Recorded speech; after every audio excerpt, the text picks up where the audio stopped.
अस्सलामुअलैकुम दोस्तों, welcome back to our channel find Urdu. Encourage का मतलब है हौसला अफजाई करना या किसी को मोटिवेट करना।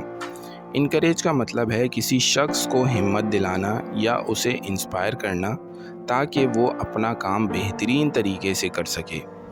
ये लफ्ज़ अक्सर तब यूज़ होता है जब किसी को पॉजिटिव सपोर्ट या अप्रिसिएशन दिया जाता है। इनकरेज करने से लोगों को कॉन्फिडेंस और परफॉर्मेंस दोनों इम्प्रूव होते हैं। जैसे उसने अपने दोस्तों को नए बिजनेस शुरू करने के लिए इनकरेज किया। Parents should always encourage their children to try new things.